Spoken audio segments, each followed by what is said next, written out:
ಈ ಸಲ ಕ್ರೀಡೋತ್ಸವದ ಮೆರುಗು ನಟಿ ಶೋಭಾ ಪುಂಜಾ.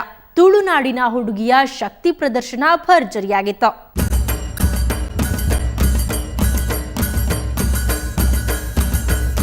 ಇನ್ನು ಕೆಸರುಗದ್ದೆಯಲ್ಲಿ ತೆಂಗಿನಕಾಯಿ ಗುರಿ ತಲುಪಿಸುವ ತಪ್ಪಂಗಾಯಿ ಆಟ ತುಳುನಾಡಿನ ಸಂಪ್ರದಾಯವನ್ನ ನೆನಪಿಸುವಂತಿತ್ತು.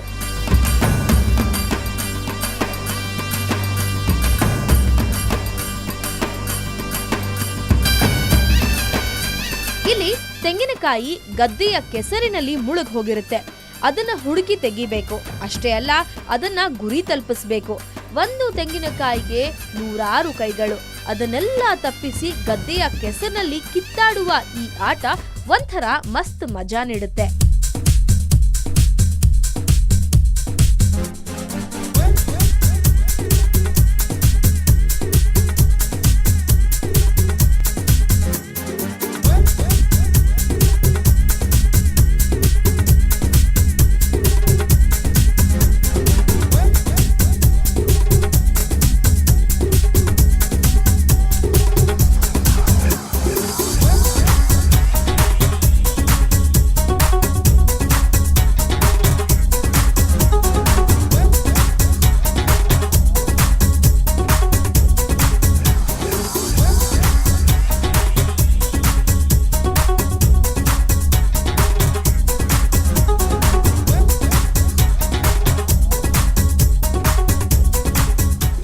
ಚಿತ್ರದ ನಾಯಕಿ ಶೋಭಾ ಪುಂಜಾ ತಾಕತ್ ಪ್ರದರ್ಶನಕ್ಕೂ ಈ ಕ್ರೀಡೋತ್ಸವ ವೇದಿಕೆಯಾಗಿದ್ದು ವಿಶೇಷವಾಗಿತ್ತು.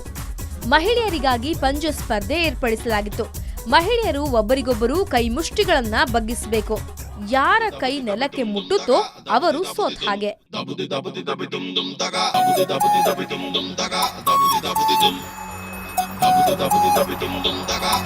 ಈ ಸ್ಪರ್ಧೆಯಲ್ಲಿ ಶೋಭಾ ಪುಂಜಾ ಭಾಗವಹಿಸಿ ಸೋತರು ಅನ್ನೋದು ನಿಜ.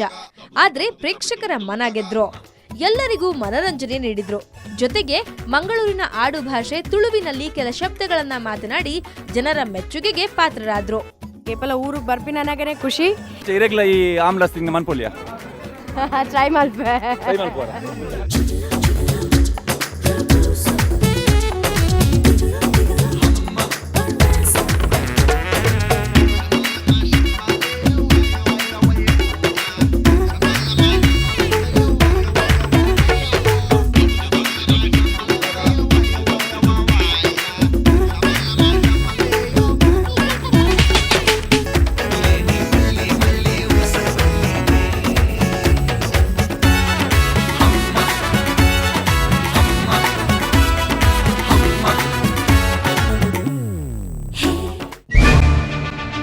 ಹಗ್ಗ ಜಗ್ಗಾಟ.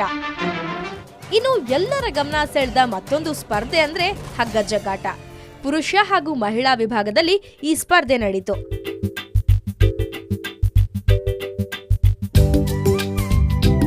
ಮಹಿಳಾ ವಿಭಾಗದ ಸ್ಪರ್ಧೆ ಅತ್ಯಂತ ರೋಚಕವಾಗಿತ್ತು. ಕೆಸರುಗದ್ದೆಯಲ್ಲಿ ಹಗ್ಗ ಜಗ್ಗುವ ಒಂದಷ್ಟು ಸಾಹಸ ಮಹಿಳೆಯರ ದೃಶ್ಯಗಳು ನಿಮಗಾಗಿ.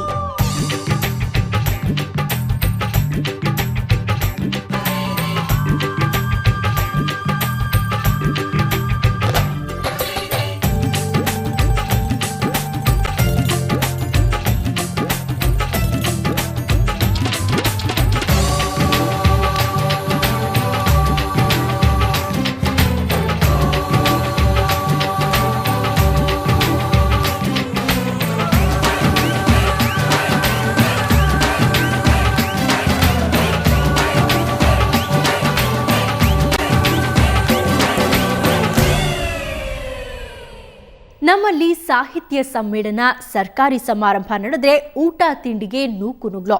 ಆದರೆ 50,000 ಮಂದಿ ಸೇರುವ ಕ್ರೀಡೋತ್ಸವವನ್ನ ಒಬ್ಬ ವ್ಯಕ್ತಿ ಆಯೋಜಿಸುತ್ತಿದ್ದಾರೆ ಅಂದ್ರೆ ನಿಜಕ್ಕೂ ಅಚ್ಚರಿ ಅನ್ಸತ್ತಲ್ವಾ? ಅಚ್ಚುಕಟ್ಟಾದ ಆಯೋಜನೆ ವಿಷಯದಲ್ಲಿ ವಿಜಯನಾಥ ಶೆಟ್ಟರಿಗೆ ಅಭಿನಂದನೆ ಸಲ್ಲಿಸಲೇಬೇಕು. ಇದುವೇ ಈ ಹೊತ್ತಿನ ವಿಶೇಷ. ನೇರ, ದಿಟ್ಟ, ನಿರಂತರ ಸುದ್ದಿಗಾಗಿ ನೋಡ್ತಾ ಇರಿ ಸುವರ್ಣ ನ್ಯೂಸ್.